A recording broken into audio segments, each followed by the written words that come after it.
Hello, my name is Ethan Kaiser. I am a scientist and an atheist. And my question is, since the Bible has been scientifically disproven as far as all the claims, theory of evolution, archaeology, Noah's Ark, Adam and Eve, since we know this didn't happen because of our science nowadays, my question is, how do we have, according to the Bible, how do we have free will if God is this omniscient being that knows everything about us, everything we will do, and he pretty much knows our outcome before we're even created? So he creates us knowing everything we'll do. Since we can't surprise him by our actions, we have no free will. Our choices have been predetermined, and that the act of judgment is completely immoral because he knows what we're going to do. Nothing can surprise him. That's my question. Thank you for the question. And before you go into an auditorium, if you give a sheet of paper and ask us to write 20 possible questions, that'll come. We've never heard a new one in all of these years that go by. They're pretty much the same questions. It's interesting that you began by saying, as an atheist, all of this has been disproved, and so you live with scientific materialism as your worldview. I studied under John Polkinghorne at Cambridge University. You probably know the name.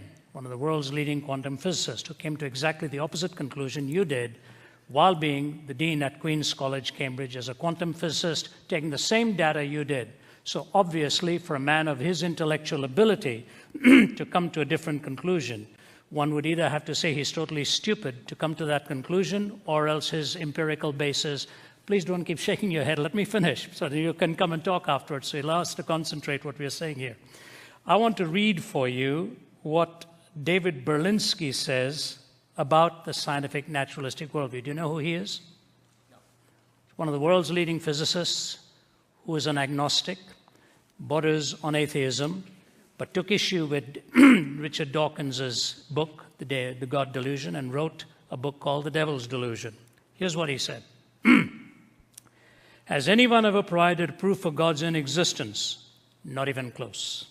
Has quantum cosmology explained the emergence of the universe or why it is here? Not even close. Have the sciences explained why our universe seems to be fine-tuned to allow for the existence of life? Not even close. This is Berlinski talking. Are physicists and biologists willing to believe in anything as long as it is not religious thought? Close enough. Has rationalism and moral thought provided us with an understanding of what is good, what is right, and what is moral? Not close enough. Has secularism in the terrible 20th century been a force for good? Not even close to being close. Is there a narrow and oppressive orthodoxy of thought and opinion within the sciences? Close enough. Does anything in the sciences or in their philosophy justify the claim that religious belief is irrational? Not even in the ballpark. Is scientific atheism a frivolous exercise in intellectual contempt? Dead on. Now, I didn't say that, all right? I'm not quoting myself. Please give me your name, sir. Ethan? Ethan? Yes. Ethan, what you're wrestling with is not uncommon. Many people from a scientific and materialistic worldview will say what you've said and come to that conclusion. The problem is what you mispositioned was your concern between determinism and free will. Your application could have gone in many different directions, but you came to that one for some reason, which I was unfortunate, I think. At Cambridge, I listened to a talk at the Lady Mitchell Hall in 1990 by Stephen Hawking. As you know, he can't speak. He uses a speech synthesizer.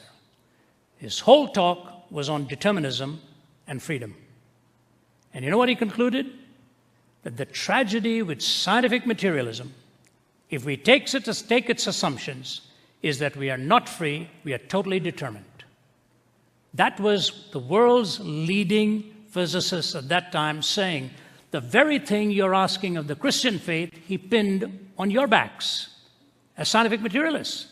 You can go right online and trace it. Lady Mitchell Hall, 1990, somewhere around March, April, May, that time. I was in attendance. And he said, the only escape I have is since I don't know what has been determined, I may as well not be. The whole auditorium moaned and groaned with an escape hatch that he gave for himself after telling us that we were completely determined. That's Berlinski's issue. That is actually even what people like Dawkins will concede, or Pinker. You read Steven Pinker and the others. So totally determined. So the question is, were you free to ask this question? Yep.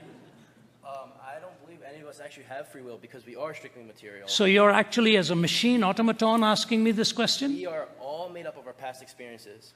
Okay, but you're not free then. You're not free. You're not making a truth statement. My truth statement. I mean, what I'm saying is our memories and our states. No, hear me carefully. Okay. If you're totally determined, Yes. you're pre-wired to think the way you do.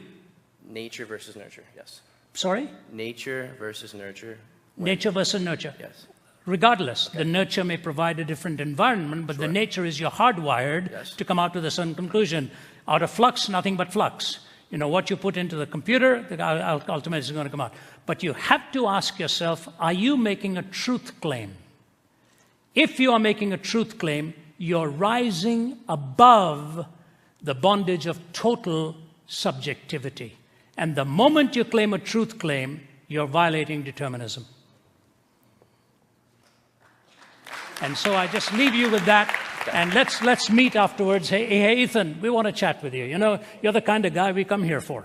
So afterwards, you come here and we'll chat with you. Come here, give me a shake hand. Blessings, brother. Thanks, buddy. Thank you.